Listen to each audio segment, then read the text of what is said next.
Today is November 14, 2024. This is a Thursday. It is it is exactly 1:26 p.m. As I sit here at the park, it's nice and breezy out. The sun is shining bright. It rained a lot on yesterday, so it's just, it's that kind of chill in the air. But the sun is shining bright, so it's sunny, but yet nice and breezy. And I'm just kind of sitting here thinking about some things going on in my personal life. And sometimes, we wait for people to pay for the wrong that they have done to us. We can be righteous, we can be holy, we can be saved, we can be all the things above, and light and love and all those kumbaya and all those good things, but you still want justice to be done for the things, in the ways that you have been wronged. And you may be asking, how long would I have to wait before I see justice, before that person has to pay for something that they have done to me? I see this person or that group of people, and they just look like that they're living life. They living their best life. They keep, doing things. They may even taunt. But how long will the Lord allow them to run free before they have to pay for the things that they have done to me? And it's two things about that. For one, what if years go by? What if he waits to punish them in your eyes, what you may see as punishment? What if he waits to punish them when you no longer hold that hate in your heart? What if he's waiting until you no longer want to bask in their punishment? Or what if, and also, not or, but and also, what if he may already be internally punishing them in a way that you can't see? They may be, living their life in a way, to the outside, but behind closed doors, when the lights are off and when they're alone, they may feel it. They're definitely going to think about it. So they may feel something on a completely different level than what you could ever make them feel. You can't make them feel the pain that they need to feel for them to pay enough for your satisfaction. Like, that could never come from you. It can only come from the Lord. Only. You can only do so much. You can remind that person of what they did. You can tell them. You can show them. But you can never make them feel bad. That's a work that have to be done internally. That's a work that have to be done that only the Lord can do. Like, only the Lord can turn their hearts. If they're already a reprobate mind, only the Lord can turn their hearts over. You can't punish them enough to make their heart turn. That's why we put things in the Lord's hand. Because he knows what justice is. He's the only just God. So he is justice. And also, in the meanwhile, the person that has done the wrongdoing, they also build up a level of either repentance, or they build up on their account of wrongdoings. So when they do receive justice, it's either going to be justice for the wrongdoing, but they have repented, so they have lightened their load, or it will be a buildup of continuous wrongdoings. So that's a way that he is continuously testing that person, and then he's testing you as well. Because how will you react when, if you ever is afforded the opportunity to even see that person get punished? How will you react? Will you gloat? Will you say, Lord, have mercy on their soul? Like, how will you react in that moment?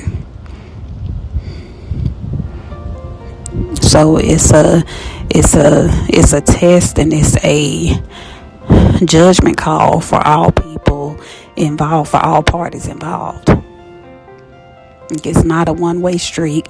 It's not a them issue. It's a heart issue all around. People can change, yes. And so even if they have changed at that moment, then they, the unfortunate thing is that, people still have to, pay for things that they have done. But like I said, if it's a judgment call all the way around on you. It's a judgment call on you for how you will react. It's a judgment call on how that person, how they choose to move from the point that they have done their wrong up until the point that they get caught. Because the thing is, sometimes when people get away with things, then that makes them feel comfortable. And that's when they begin to feel untouchable, because they have built up a merit of things that they have gotten away with. So they begin to feel comfortable, and they feel justified in their wrongdoing because they have so many people on their side. So those people help them to feel justified. Because if I wasn't justified, then why would so many people be behind me? Why would so many people help me out?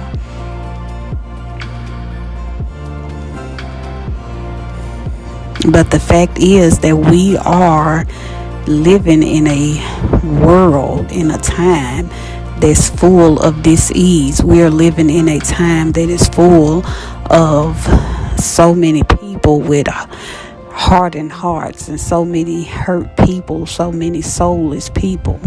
Like, we're living in a time where people just don't have a care for others. Their heart has been turned away. We have a pandemic of soulless people walking this earth. So how do you deal with that? How do you deal with soulless people? For one, when your intentions are pure, when your soul is pure, when your heart is pure, then you will be able to identify the pain and the hurt in the others, sooner, or quicker, so that way you can remove yourself from the same environments as much as possible with people with no souls. You can remove your attachment to them or their attachment to you.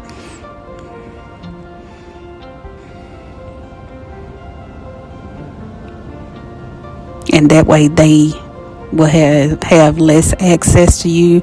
They will have less of an opportunity to taint your soul, because best believe they're trying to get more people to be on the low road with them.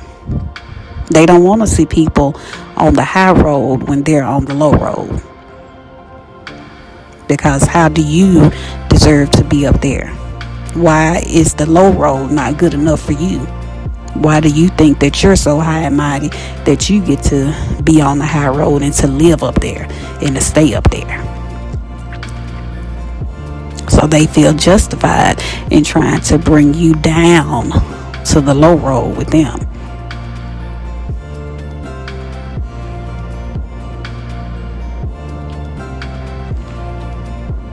So I guess just kind of be on the lookout for those type of people. Be on the lookout for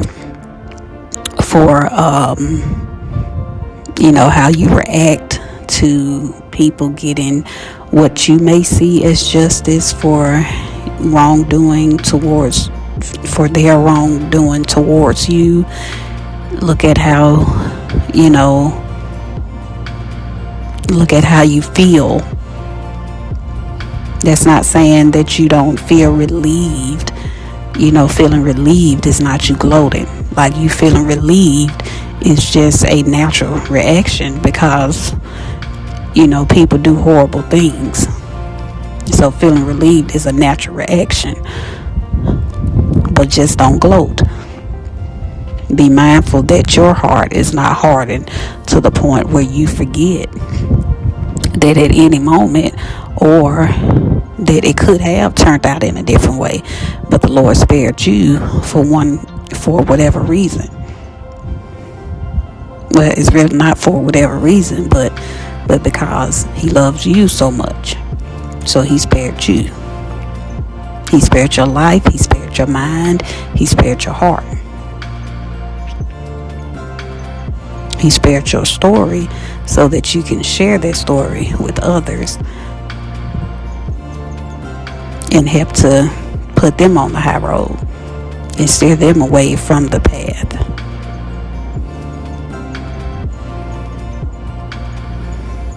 Of least resistance.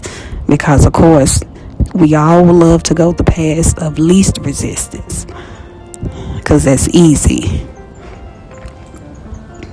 The narrow road, there's more resistance on that narrow road. There's more resistance to get up the hill to get on the high road. It's more resistance there. So we need to get comfortable in resistance and not see it as hard work, but see it as training. Because we're all here so that our purpose, our pain would be repurposed to help heal someone else. So repurposed pain heals. Your pain can be repurposed to help heal someone else. So you going up that hill to get on the high road is your training. Like that resistance, that's your resistance training. And resistance training builds muscle. And you need muscle to fight. You need muscle in battle. Whether that's spiritual, mental, physical, whatever type of battle, you need muscle.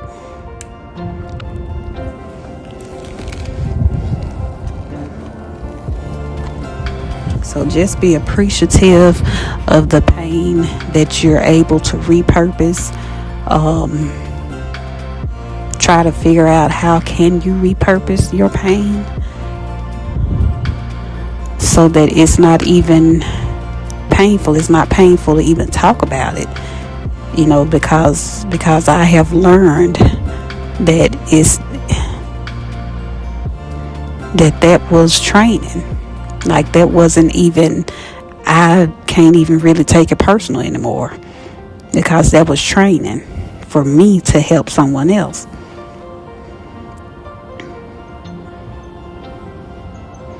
So that's my word for today, November 14th, 2024. Be blessed.